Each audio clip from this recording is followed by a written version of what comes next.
Infelizmente, nós humanos também perdemos essa noção de buscar a verdade com o mínimo de honestidade. Eu me lembro que quando eu tinha 17 anos, o dinheirinho que eu tinha como professor, eu já era professor na época, eu e meu Fusquinha, eu vivia procurando entender a questão ufológica. Eu criei o Centro de Estudos e Pesquisas Ufológicas do Rio Grande do Norte. O nome era importante pra cacete, mas era eu, meu Fusquinha e um outro doido amigo. E eu ficava estudando a casuística ufológica na época para tentar entender o que diabos era aquilo. Aquilo que gente morrendo lá no Rio Grande do Norte, gente desaparecida. Então, uma vez eu cheguei numa lagoa lá próxima da cidade de Natal, me defrontei com um caminhão dois caminhões de exército e um jipe, dizendo: "Ei, vai embora, você não pode ficar aqui não", porque era onde um disco voador tinha. Então, assim, eu estudei muito buscando a verdade, tentando entender a verdade, e até hoje continuo. Mas eu não tenho a verdade pronta e nem sou homem de crença. E a questão ufológica eu procurei situar nesse contexto, né? Hoje eu sou obrigado a saber que esses seres existem, pelos fatos que eu terminei sendo obrigado a conviver com eles. Mas assim, o que é que isso representa, eu não sei. Por quê?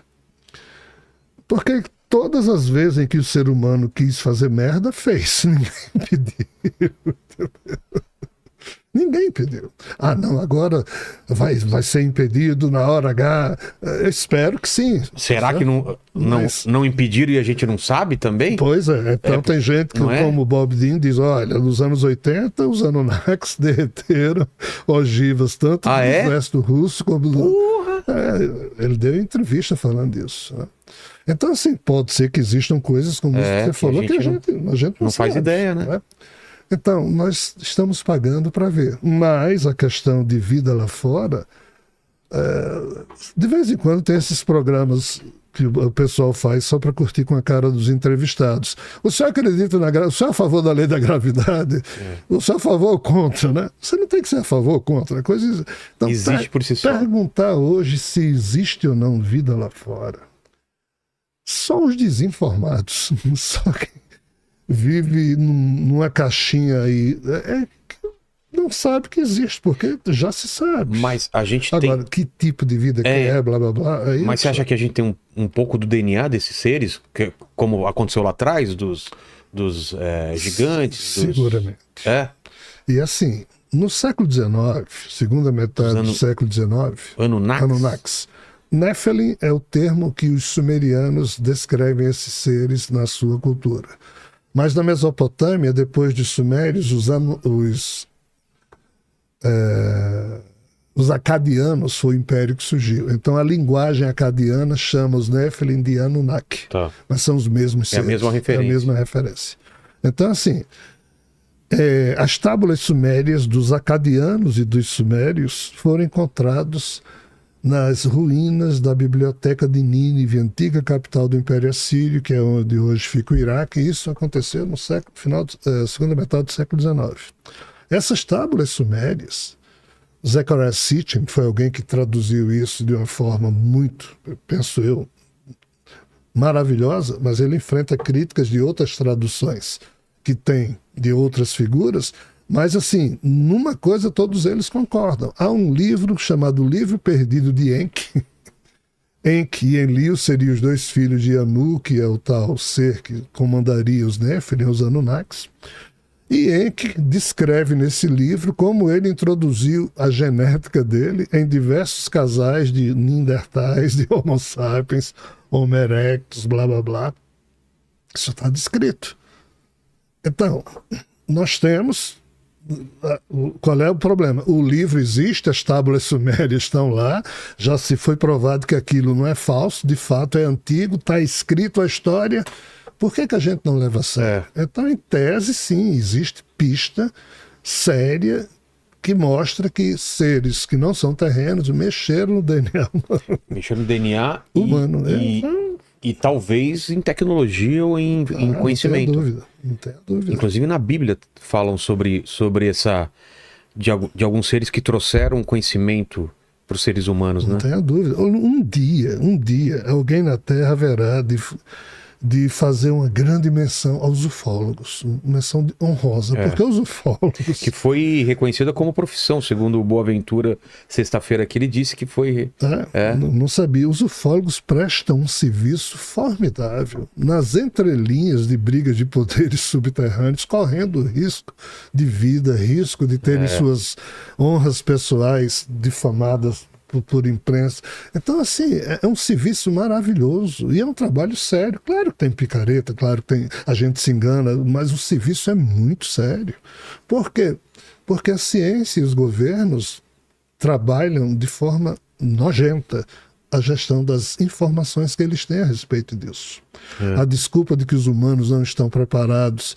De fato, os humanos não estão preparados, mas a gente não está preparado porque as macroforças nos condicionaram a ficarmos do jeito que somos. Por que você acha que, apesar de vários relatos de contatos, vários avistamentos, não tem uma coisa oficial? Tipo, nós estamos aqui, povo da Terra, aquela coisa assim. Vamos nos mostrar de uma forma muito mais clara, sem esses vídeos tudo tremido aí. Aí é isso que eu explico nos livros que eu produzo. Um dos livros que eu lancei chama-se Sofia, os Arcontes e a Disputa pela Suzerania Universal. Eu queria que você falasse sobre Sofia também. Eu vi um vídeo, não sei se você vai explicar nesse contexto, mas eu queria saber, né? Ou Sofia, né? Em tese, nunca houve um primeiro contato. Ah, não? Nunca houve um primeiro contato oficial nos termos em que você colocou. Tá. Tipo, para todo mundo, sim. Esse primeiro contato, quem vai fazer é esse ser de acordo com todo um histórico de registros mitológicos que existem. Nunca houve um primeiro contato de modo que todos os cidadãos da Terra possam ver, para ninguém ficar dependendo. Mas no Egito, por exemplo, ele pode ter chegado e feito contato e todo mundo sabia na época. Isso. Tá. Mas o que nós estamos falando aqui é de mundial. Um super contato que nenhum governo vai poder desmentir nem Vaticano inventar a história, porque todo mundo vai... Não, mas foi o HAARP, foi programa disso. Mas são vários contatos que vão se repetir e é isso que eu explico nos meus livros. Tá. Segundo essa perspectiva, qual é a confusão toda? Os tais dois universos. Nós temos que voltar a falar dos dois universos, o antimaterial e o material. Né? Segundo as fofocas mitológicas, a vida primeiro surgiu lá. No outro universo. No outro universo. E só decorridos em 7 bilhões de anos desses 13,8 bilhões de anos que compõem essa história, que a vida foi transferida de lá para cá, do lado biológico. Antes era só vida de plasma. Então, na hora em que você vê a Kabbalah, ou a Kabbalah, o livro chamado Otzin, que é o livro de Metatron, que terminou sendo chamado da Árvore da Vida, não tem nada a ver com as 10 Sefirats, ou 10 Sefirás, que significam que as 10 emanações da divindade. Ninguém observa isso, mas você, nessa revelação, você vê algo bem interessante. 9 das 10 emanações, todas moram nesse universo vizinho. Só uma é biológica. Ah, é? Keter, Binah, Chokmah, que corresponderia... Coloca pra gente a árvore da vida, isso que ele tá falando pra gente ver essa... O que tá no topo é? Keter, que é o mesmo Javé, o Brahma. Que é o mais próximo de Deus possível. É o Criador caído. É o Criador. E o mais embaixo é o mais terreno possível. Malkuth, que é o único ser que seria biológico. Entendi. Os outros 9 seriam emanações de seres que moram nesse universo vizinho. Qual o detalhe? É que muito antes, a Kabbalah surgiu nesses termos, essa árvore da vida foi entregue à humanidade cerca de 2 séculos depois da vida de Jesus. Depois? Depois. Quem recebeu foi um rabino, Shimon Bar Yochai. Não, Shimon Bar Yochai, o Bar Yochai. E a partir daí, esse contexto de árvore da vida foi sendo trabalhado. Antes disso, o que é que se falava? Falava em Chokmah. Em hebraico, Chokmah é uma expressão da personificação da sabedoria que Jesus pequeno, quando ficou esquecido pelos seus pais em Jerusalém, ficou lá no Sinédrio escutando os doutores da lei falando. Quando alguém falou em Chokmah, segundo as fofocas, Jesus disse: "Que é esse aí?" Aí o doutor da lei disse: "É o executivo de Deus. É aquele que fez a obra de Deus. Detalhe, quando Jesus cresceu e quando João, apóstolo de Jesus, escreveu o evangelho dele, como é que ele começa? No princípio era o verbo estava junto a Deus e o verbo era Deus. E nada do que Deus fez sem o verbo teria feito. Ou seja, esse verbo é o tal Rockman, que aparece no livro da sabedoria de Salomão, que foi escrito 1000 anos antes de Jesus. E o que é o Rockman, então? Rockman é o princípio, é o verbo. É a ação? É o executor? É o executivo de Deus, já que Deus não consegue fazer as coisas direito, porque já é um ser caído no âmbito da própria criação. Esse Rockman faz por ele. E transforma um fluxo de pensamentos e vontade em algo material? É mais complexo que isso. Olha lá, a árvore da vida, é isso, né? Isso. Lá em cima é o Keter, aí tem Binar, Shokma, Malkuf, esse 10º, esse último aí. Colorido? Os 9 para cima é tudo ser de plasma. Tá. Nós estamos falando aí de Krishna, de Odin, nós estamos falando aí de Shiva, Vishnu, Brahma. Esse último aí é o Rockman, que aí se chama Malkuf. Quando a história de Rockman, que foi contada em hebraico, chegou na cultura grega, aí substituíram o Rockman por Sofia. Sofia não é um nome, é um epíteto. Que significa personificação da sabedoria, que é o mesmo conteúdo do nome hebraico Rockman. Entendi. Então, esse ser teria sido criado nesse universo pelos outros 9 que vivem no universo de lá. Mas qual é o problema? Esse ser deveria ter produzido um avatar humano que cumprisse as regras de Keter. E o avatar humano que Rockman criou foi Jesus, e Rockman foi quem retirou de si o genoma que foi inseminado em Maria. E Jesus nasceu disso. Só que Jesus chutou o pau da barraca, não cumpriu. E desde então, Jesus e Rockman são considerados traidores por esses seres. Que eu reproduzi nesse livro que eu escrevi, Sim. Sofia, os Arcontes e a disputa pela suzerania universal. Jesus ressuscitado nesse livro explica a Tiago, o irmão dele, por que ele não foi ainda investido do poder de ser o suzerano nos termos em que foi prometido a ele. Aí ele diz, porque os Arcontes do universo vizinho, os Arcontes que dominam o primeiro céu, o segundo céu, o terceiro céu, o quarto céu, não deixam. Só que ele não diz no livro porque o meu lado humano não cumpriu com os termos do que estava acordado entre esses seres, termos esses que Javé transmitiu para a cultura humana através de quem? Dos profetas, ao longo da formação do povo hebreu, que depois se transformou em povo judeu. Aí Jesus disse, de fato eu sou o Messias que está escrito em todos esses livros, mas eu não vou fazer isso. Acredite, se isso que eu estou dizendo aqui for a verdade dos fatos, o primeiro contato oficial nunca aconteceu. Porque o homem Jesus, quando foi levado a ter um contato direto com os anjos de Rockman, e isso se deu no momento da transfiguração de Jesus, que é descrito nos evangelhos de Lucas, Mateus e Marcos, que é quando Jesus, já próximo ao tempo em que ele viria morrer, por não ter cumprido nada do que foi estabelecido, os anjos de Rockman chegaram para Jesus e disseram, ei, a gente quer um papo com você.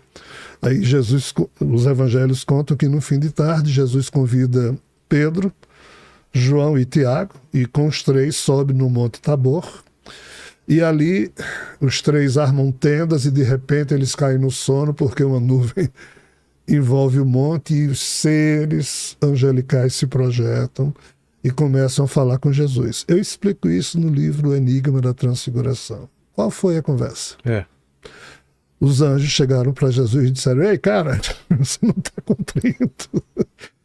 O nosso comandante Rockman emprestou a assinatura quântica do seu código-fonte definidor de vida, ou seja, do DNA dele, para ser inserido na sua mãe Maria para você nascer. E nesse código estava lá escrito que você tinha que cumprir as regras, as leis que o nosso Deus, no universo vizinho, determinou. Você tinha que usar os seus superpoderes para criar um império de judeus para dominar o Império Romano, para dominar toda a Terra e assim levar os humanos de volta para o controle de Javé, perdido desde o episódio Adão e Eva. Essa é a história. Então, Jesus, você não está fazendo isso, você está descumprindo, nós vamos lhe tirar, nós vamos invadir. Jesus disse, não, vocês não invadem. Eu sei o que eu estou fazendo. Não, você não sabe, porque você está descumprindo, você está causando problemas no psiquismo de Rockman, porque o DNA dele, ele lhe emprestou e ele está meio que imobilizado e você vai ter que devolver isso para ele. E se você morrer mal, se você na hora da morte sentir coisas horríveis, você vai danificar esse DNA e você não vai poder devolver, nos termos em que você recebeu. E Jesus disse, eu devolvo, fique tranquilo. Não, mas nós vamos interferir. Aí Jesus, nessa hora, para provar, porque assim, um deles disse, talvez pelo fato de você estar na condição humana, seu entendimento esteja prejudicado e você esqueceu isso. Aí nessa hora Jesus se transfigurou, ficou igual a eles e falou com eles na linguagem que eles se comunicavam em capela, que é uma outra história, para provar a eles que ele estava na condição humana, mas sabia muito bem o que estava fazendo. Disse, não interfiram. Aí eles disseram, mas assim você vai morrer, ou apedrejado ou crucificado. Ele disse, eu sei, mas não interfiram. Quando Jesus saiu desse encontro, a partir daqui ele começou a anunciar para os apóstolos e para as pessoas que ele iria morrer. E ninguém acreditava, porque ele tinha superpoderes. Claro. Aí eles, não, eu vou morrer. Até o último minuto ele vai fazer alguma coisa e não vai deixar. Isso, e 3 dias até depois ressuscita. Pedro fala para ele, né? Pois é. Então, assim, esse papo de anúncio da morte e de ressurreição começou a surgir depois disso aqui. Então vamos compreender, quando Jesus morreu crucificado e o eu dele continuou existindo, esse eu aqui já sabia, entre aspas, que ele havia sido ingênuo. Por que ele ressuscitou o corpo, o defunto de Jesus? Porque ele precisava pegar os elétrons daquele corpo e devolver para Rockman, que é um ser biológico desse universo, que é o Malkuth aí, o 10º, para ele novamente voltar a ser quem era, porque ele havia emprestado. Esses seres, eles emprestam, né? O DNA é uma coisa meio esquisita. Então, assim, o Jesus humano, quando percebeu que ia morrer, nesse período aqui que ele começou a dizer, eu vou morrer, blá, blá, blá, mas aí o que é que ele disse? Eu vou morrer, ressuscitar, mas olha, lá na frente eu volto. Mas eu não vou voltar num corpo humano. Eu voltarei vindo por sobre as nuvens do céu, no meu corpo celestial, na minha condição de autoridade celestial, que é o de Rockman. E aí todos os olhos verão a minha vinda, todos os viventes, papapá, papapá, papapá. Então, assim, nós não sabemos, mas no jogo, na disputa da suzerania universal, esse anúncio de Jesus marcou o anúncio do primeiro contato oficial que seres extraterrestres teriam com os terráqueos, desde que os terráqueos foram isolados da convivência cósmica por uma ordem do tal Keter, ou do Javé. É isso que eu tento explicar nos livros e é isso que eles me pediram para explicar. Se está certo ou está errado, a gente vai ver.